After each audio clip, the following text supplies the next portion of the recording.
এখন আর বাজার থেকে অনেক টাকা দিয়ে চিজ কেনা লাগবে না। বাসায় বসে যদি ঘরোয়া পদ্ধতিতে চিজ তৈরি করা যায় তাহলে খারাপ কি। খুব সহজে অল্প উপকরণে এবং অল্প খরচে মজরেলা চিজ তৈরি করা যায়। আমি কিভাবে চিজ তৈরি করি সেটাই তোমাদেরকে দেখিয়ে দিচ্ছি। আমি আসমা আজকে তোমাদের মাঝে হাজির হলাম কিভাবে তুমি বাসায় বসে মজরেলা চিজ তৈরি করবে সেটা। আমার এই রেসিপিটা তৈরি করতে হলে আমার যা যা উপকরণ লাগবে তা হলো, আমি এখানে 1 লিটার দুধ নিয়েছি। ফ্রিজ থেকে নামিয়ে দুধগুলোকে নরমাল করে নিব এবং হালকা আছে একটু গরম করে নিব, বেশি না, সামান্য একটু গরম করতে হবে। এমনভাবে গরম করতে হবে যাতে আঙুল দিলে আমার অনুভূতিটা মানে সহ্য করতে পারে, এরকম প্রায় 5 মিনিটের মতো যাতে আমি আঙুলটা এখানে রাখতে পারি।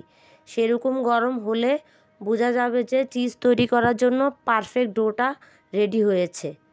তারপরে আমি ট্রাই করলাম, বারবার দেখলাম যে টেম্পারেচারটা কেমন হয়েছে। পরে দেখলাম না ঠিক আছে।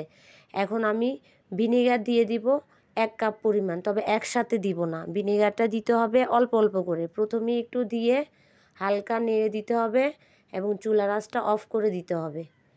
দেওয়ার পরে আস্তে আস্তে নাড়া দিব এবং দেখো বন্ধুরা কেমন স্টিকি স্টিকি একটা ভাব চলে আসছে। এখন আমি ভিনেগার আরেকটু ব্যবহার করব। যেহেতু ভিনেগারটা আমি একসাথে ব্যবহার করব না, কারণ যখন ভিনেগারটা দেখো একটু স্টিকি ভাব, যেমন মোজরেলা চিজের মতো একটু আঠালো আঠালো ভাব আসছে।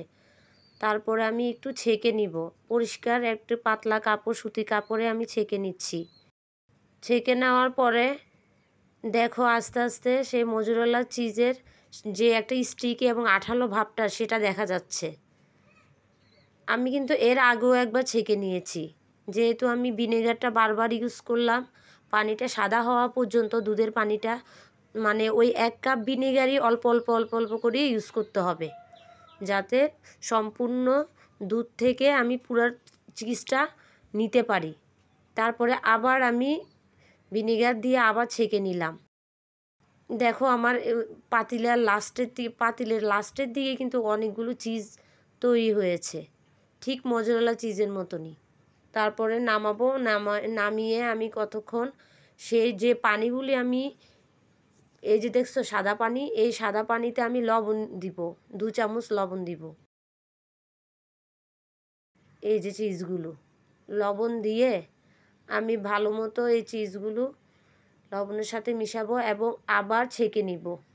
এভাবে আমি 2-3 বার ছেঁকে নিব এবং ওই যে দুধের যে পাতলা পানিগুলো আসছে ওই পানির মধ্যে লবণ দিব এবং ওই লবণ পানিতেই বারবার চিজগুলোকে আমি ভিজাবো এবং নাড়াচাড়া করব যাতে চিজগুলো লবণাক্ত হয়।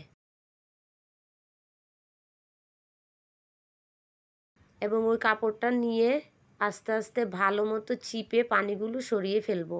ওই লবণ পানিতে ভালো মতো রাখতে হবে, প্রায় 10 থেকে 15 মিনিট পানিতে চুবিয়ে রাখতে হবে। এই জন্যই লবণাক্ত হয়, এই পানিগুলোর মধ্যে ভিজিয়ে রাখতে হবে। তাহলে চিজে তোমরা খেয়াল করবে যে কোনো চিজে একটু লবণাক্ত হয়।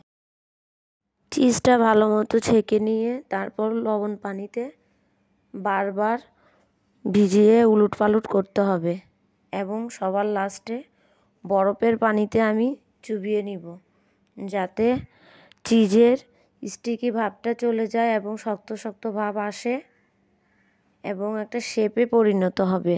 আমি সাধারণত গোল একটা আকৃতি দিব, কাপড়ের মধ্যে রেখে গোল আকার করে আমি ছাঁকনির উপরে ছেঁকে পানি ঝরিয়ে নিব ভালো মতো। তারপরে একটি র্যাপিং পেপার কিংবা প্লাস্টিকের উপরে রেখে একটা বাটির মধ্যে রেখে দিলে গোল শেপ ধারণ করলো। দেখো কীরকম হয়েছে।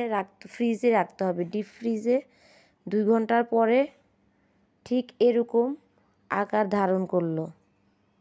দেখো একদম কেনা চিজের মতো। তোমরাও বাসায় এভাবে চেষ্টা করবে, দেখবে অবশ্যই হবে। লাইক শেয়ার সাবস্ক্রাইব করে আমার পাশে থাকবে। ভালো থেকো, সুস্থ থেকো, আল্লাহ হাফেজ।